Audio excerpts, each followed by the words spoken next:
Selamat pagi teman-teman. Kita berjumpa lagi ya dalam video yang kedua masih tentang growth mindset ya, the new psychology of success ya.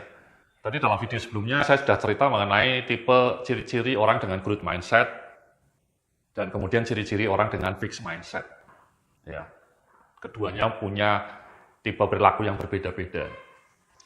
Nah, di dalam video kali ini saya akan sharing mengenai apa saja faktor-faktor yang membuat orang memiliki growth mindset atau fixed mindset ya.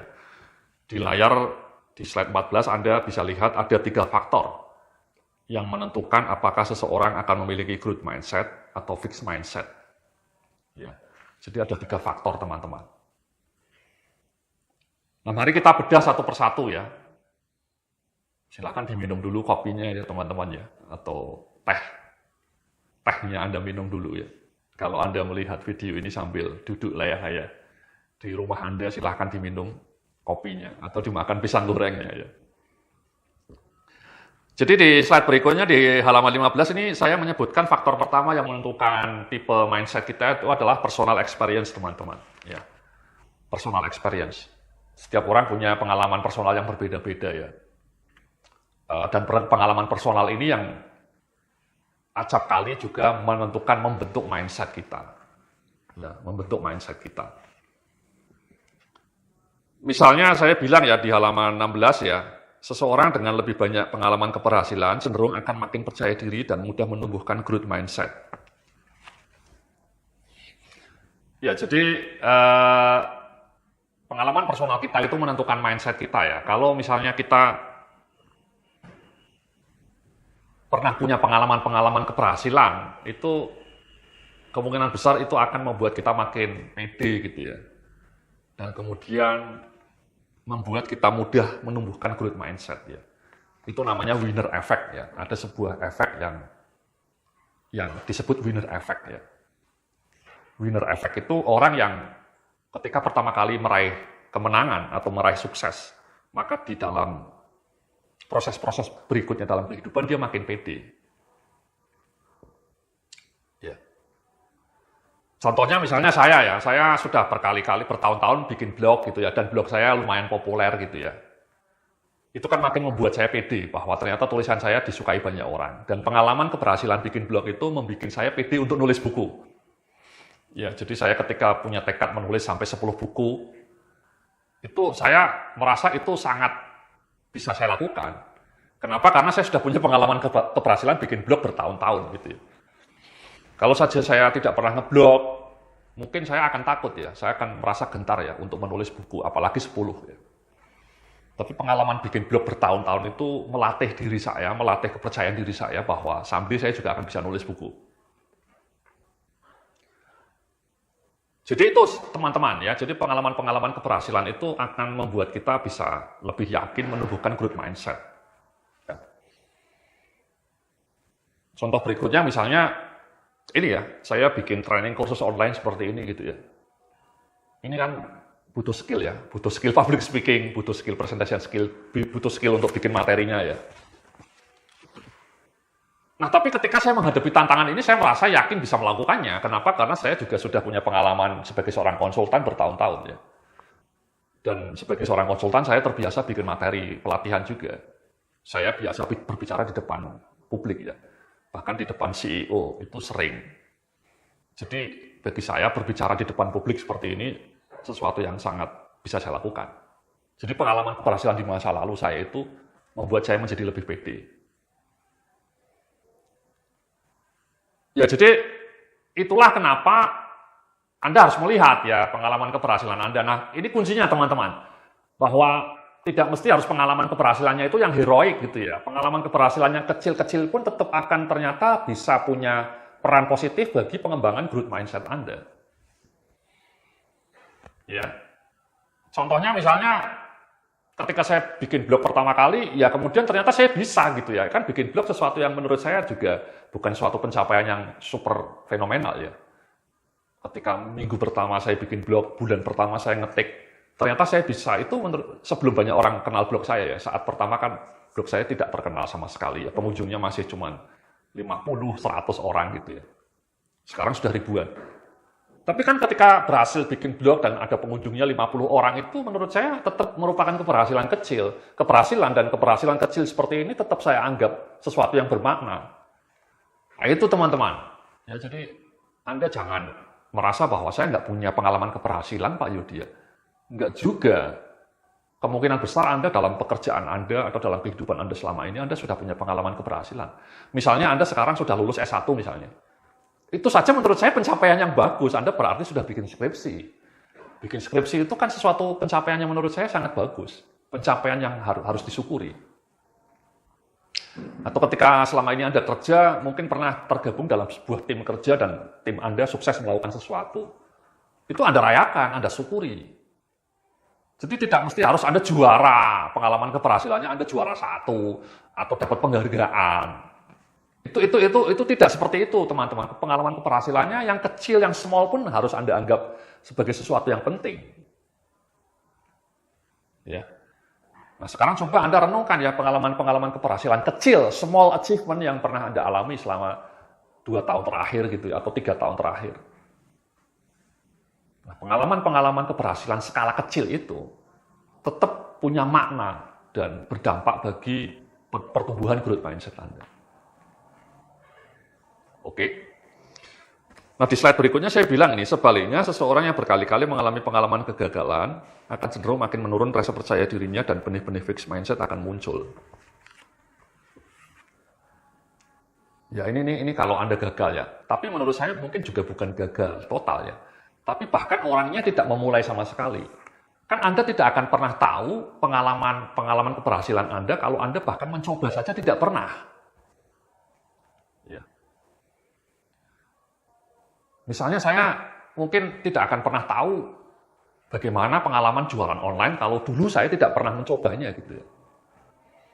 Saya dulu kan kerjanya pertama-tama punya usaha itu konsultan manajemen ya. Setelah baru 3 tahun, bahkan 4 tahun bekerja sebagai punya usaha konsultan manajemen, saya baru jualan online. Nah, kalau saja saat itu saya tidak berani mencoba, karena mungkin merasa bingung ya, waktu itu saya gaptek ya, saya tidak bisa bikin blog, saya tidak tahu caranya email marketing, saya tidak tahu caranya jualan online, tidak tahu sama sekali brand gitu ya. Tapi kemudian saya mencoba gitu ya. Kemudian bikin blog, kemudian bikin email marketing, saya pelajari. Banyak kegagalan ya, tapi ada sukses kecil yang saya raih juga. Nah, itu kan Anda punya pengalaman nyata yang kemudian bisa membuat mindset Anda bisa tumbuh. Nah, yang bahaya adalah kalau Anda bahkan mencoba saja tidak pernah. Bagaimana mungkin kita akan tahu Anda mampu atau tidak ya, bahkan mencoba Anda tidak. Ya, maksud saya, pasti Anda tidak akan merasa mampu ya, karena mencoba aja tidak Anda lakukan. Ya. Banyak orang yang punya mimpi indah, punya angan-angan indah, tapi tidak pernah dieksekusi, tidak pernah dicoba diimplementasikan. Otomatis dia merasa stuck ya, dan fixed mindset-nya tumbuh. Jadi itu teman-teman ya, jadi saran saya kalau Anda ingin menumbuhkan growth mindset dari pengalaman personal, eksplorasilah, perbanyak pengalaman Anda gitu ya, lakukan berbagai hal baru, coba trial and error gitu ya. Jangan hanya dilamunkan, jangan hanya ada di angan-angan, tapi tidak pernah dieksekusi. Pengalaman Anda nanti zero. Ya. Ada sebuah kalimat yang indah dari Panji Pragiwaksono, dia seorang komedian. Kalau Anda punya mimpi, Anda punya angan-angan, punya harapan indah, itu lakukan sesuatu, do something untuk mewujudkan impian Anda. Karena kata Panji, Anda tidak akan pernah bisa membunuh mimpi Anda. Anda pukul mimpi Anda tonjok mimpi Anda bunuh mimpi Anda coba bunuh mimpi Anda, itu mimpi Anda tidak akan pernah mati, dia hanya pingsan. Dan kemudian nanti akan muncul lagi ketika Anda sudah tua dalam bentuk penyesalan. Ya, jadi sekali lagi, kalau Anda punya mimpi dan Anda mencoba menyingkirkan mimpi itu, ya, menonjok mimpi itu supaya tidak muncul lagi. Menegak mimpi itu tidak akan pernah tewas. Mimpi itu hanya pingsan dan nanti ketika Anda tua sudah pensiun, Mimpi itu menghantui Anda kembali dalam bentuk penyesalan. Apa maknanya bahwa kalau Anda do nothing, kalau Anda tidak melakukan apapun untuk mewujudkan mimpi Anda, nanti ketika tua Anda akan sangat menyesal. Kenapa saya dulu tidak melakukan ini ya? Jadi ada sebuah riset yang mengatakan bahwa ketika tua, banyak orang menyesal dengan apa yang tidak dilakukannya, bukan menyesal dengan apa yang telah dilakukan. Ya. Sekali lagi orang ketika sudah tua, banyak yang menyesal karena apa yang tidak dilakukannya. Bukan menyesal apa yang sudah dilakukan. Dia mungkin banyak melakukan eksperimen ya, mencoba banyak hal tapi gagal. Tapi tidak apa-apa, dia merasa tidak menyesal karena dia sudah mencoba dan tahu bahwa dia gagal. Dan dia mencoba lagi. Tapi kalau sampai tua tidak mencoba sama sekali, tidak mencoba mengeksekusi sama sekali, nanti orang itu menyesal. Ya. Contohnya saya ini, saya umurnya sudah agak tua. Itu kadang-kadang menyesal dengan apa yang tidak saya lakukan ketika saya masih muda. Ya ini apa? Investasi ya. Saya mestinya sudah investasi sejak umur 25 tahun atau at least 30 tahun lah. Tapi saya alpa tidak melakukannya gitu ya. Dan kemudian umur saya sekarang sudah 50 tahun ya sekarang ini. Sudah 20 tahun lewat. Dan baru menyesal. Kenapa saya tidak memulai sejak umur 30? Saya baru mulai hari ini ya, ketika umur saya 50 tahun. Sudah sangat terlambat sebenarnya. Itu artinya kan saya menyesal dengan apa yang tidak saya lakukan ketika saya usianya 30 tahun. Nah, banyak orang seperti itu teman-teman ya. Jadi menyesal ketika tua karena tidak berani mewujudkan impiannya, tidak berani mewujudkan angan-angannya. Selain dunia investasi, saya pikir saya tidak menyesal ya. Saya sudah mencoba jualan online dan itu memang mimpi saya. Sudah saya eksekusi. Saya punya mimpi bikin buku, nulis buku, dan itu sudah saya eksekusi dan berhasil. Saya jualan online seperti ini, bikin kursus ini juga passion saya, mimpi saya. Berbagi ilmu pada banyak orang dan sudah saya eksekusi. Saya punya perusahaan konsultan, itu juga mimpi saya sejak lama. Sejak kuliah S2 saya sudah punya angan-angan harus punya perusahaan konsultan sendiri. Dan kemudian sudah saya eksekusi. Jadi itu ya teman-teman ya, pengalaman personal Anda itu sangat menentukan tipe mindset Anda. Kalau Anda tidak pernah mencoba, karena Anda tidak berani melakukan action, itu Anda cenderung akan terjebak fixed mindset. Nah, faktor kedua yang membuat growth mindset atau fixed mindset itu lingkungan sosial teman-teman, lingkungan sosial. Ya, bisa Anda lihat di layar Anda. Di halaman slide 18 ya. Lingkungan sosial Anda itu sangat punya pengaruh teman-teman terhadap mindset Anda. Ya. Kalau Anda punya lingkungan saudara atau keluarga yang suportif, teman-teman di kantor suportif, teman-teman dekat Anda, kakak, adik, orang tua suportif, itu Anda akan lebih mungkin menumbuhkan growth mindset.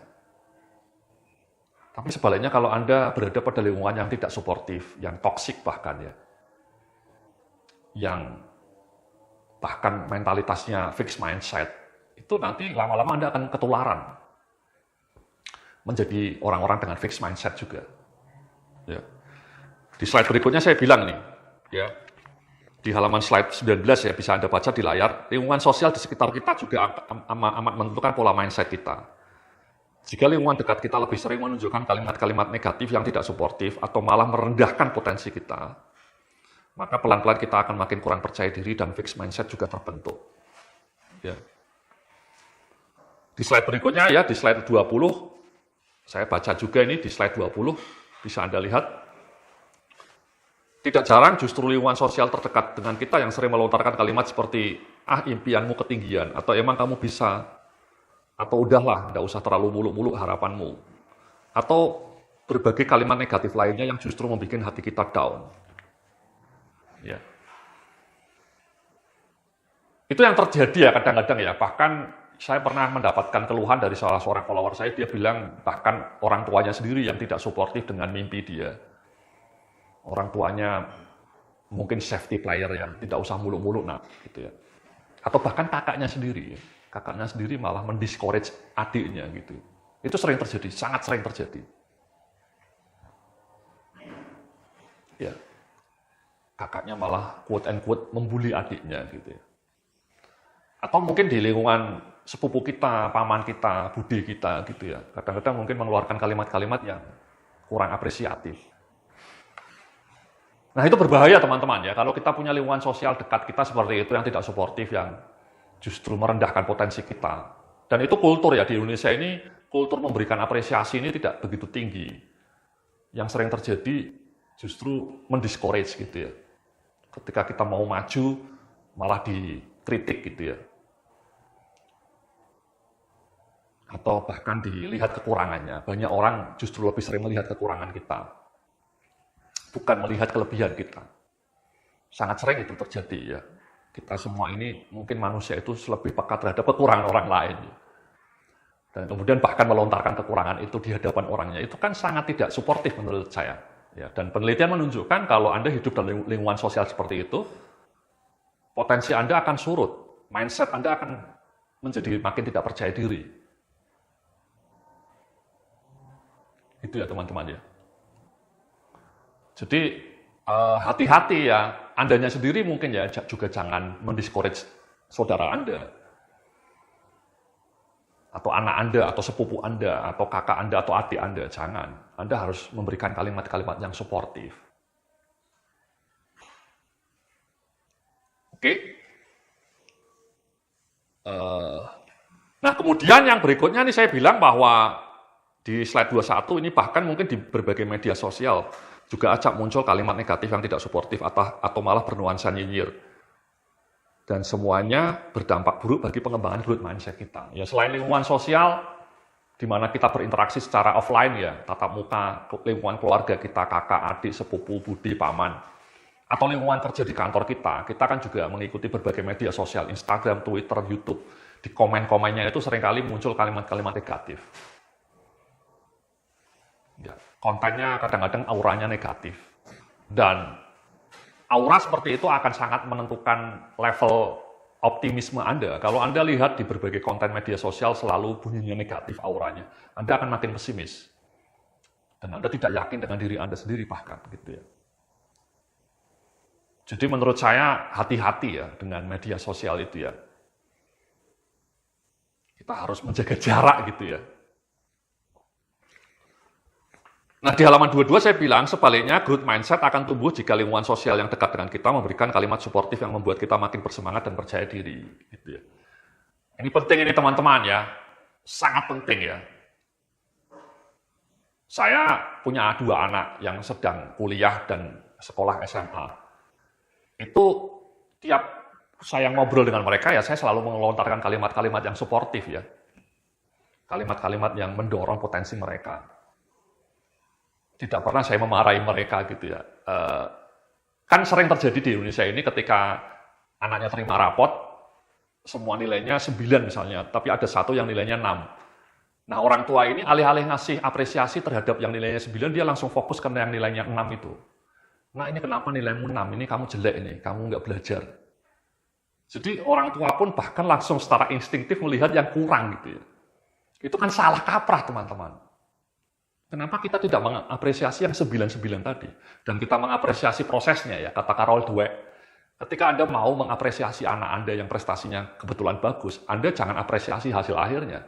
Hebat nak, kamu nilainya 9, itu salah. Apresiasinya harus seperti ini, hebat nak kamu. Artinya kamu waktu belajarnya, dulu waktu belajar sangat bagus. Proses belajarmu sangat solid. Jadi jangan fokus pada hasil akhir, tapi hargai proses belajarnya. Hargai proses anak-anak kita berjibaku, berlatih gitu. Jadi kita mengapresiasi prosesnya. Nah itu harus yang kita tumbuhkan ya, yaitu saya lakukan juga ya dengan anak saya. Saya selalu menghargai proses dia. Jadi misalnya anak saya sekarang jualan di Tokopedia gitu ya. Tidak mudah ya, dia masih berjibaku, masih kuliah dia. Ya, kuliah di jurusan digital marketing, Unpad. Anak saya yang pertama kuliah di jurusan digital marketing Unpad. Baru semester 3. Tapi sudah jualan di Tokopedia. Dan berkali-kali dia mengalami kegagalan ya. Sudah pasang iklan gagal, pasang iklan gagal. Tapi itu saya hargai proses perjuangan itu. Ya karena dia sendiri bilang, Kita harus sabar, Pak, ya. Trust the process, ya. Hargai proses. That's good, saya bilang. That's correct, gitu ya. Jadi, proses yang penuh dengan kegagalan itu bagian dari perjuangan untuk meraih hasil yang lebih baik. Nah, itu harus kita tumbuhkan intinya ya. Poinnya adalah kita harus menyampaikan kalimat-kalimat suportif kepada teman-teman di sekeliling kita. Kalau kita kerja di kantor, kita juga kalau bisa jangan mengkritik gitu ya. Jangan terlalu banyak melihat kelemahan, tapi memberikan apresiasi. Cuma di kantor juga jarang kultur memberikan apresiasi. Ya. Jarang atasan memberikan apresiasi kepada anak buahnya. Seharusnya itu kultur itu harus lebih sering ditumbuhkan. Supaya growth mindset tim kerjanya makin tumbuh. Ya. Jadi itu teman-teman ya, faktor kedua lingkungan sosial yang akan sangat menentukan pertumbuhan growth mindset atau fixed mindset kita. Dan faktor terakhir itu adalah personal belief and thinking. Ya, personal belief dan thinking. Ya. Di slide berikutnya Anda bisa baca ya di halaman slide 23 ya. Jadi faktor ketiga ini juga sangat menentukan mindset Anda ya, personal belief Anda ya. Di slide berikutnya, di slide 24 saya bilang bahwa orang yang pesimis selalu overthinking dan cemas memikirkan masa depan biasanya akan lebih mudah terjatuh dalam jebakan fixed mindset. Ya ini banyak anak-anak muda yang sekarang overthinking gitu ya. Kesehatan mental itu menjadi sesuatu yang sangat sering diucapkan sekarang ya. Banyak anak-anak muda yang overthinking. Bahkan kemudian pesimis ya, karena melihat berbagai konten negatif di media sosial, berita-berita pembunuhan, pemerkosaan, kejahatan seksual, pengangguran. Itu akhirnya makin pesimis dan kemudian overthinking. Jangan-jangan saya juga akan seperti ini, jangan-jangan saya tidak akan bisa beli rumah. Jangan-jangan gaji saya juga akan stuck selamanya. Atau kalau yang masih jomblo, jangan-jangan saya tidak akan bisa menikah gitu ya. Itu overthinking seperti itu akan membuat orang mudah terjebak fixed mindset, ya. Apalagi overthinkingnya pesimis. Ya. Jadi hati-hati teman-teman, ya. Maksud saya pesimisme itu sangat ditentukan oleh asupan informasi yang Anda terima, ya. Ada sebuah studi yang menunjukkan bahwa kalau Anda terlalu sering melihat media online, membaca media online, menonton media online, itu biasanya Anda akan makin pesimis. Kenapa? Karena 80%, 70-80% konten media online itu auranya negatif. Sesuai dengan prinsip bad news is good news. Ya, jadi berita-beritanya lebih banyak yang negatif.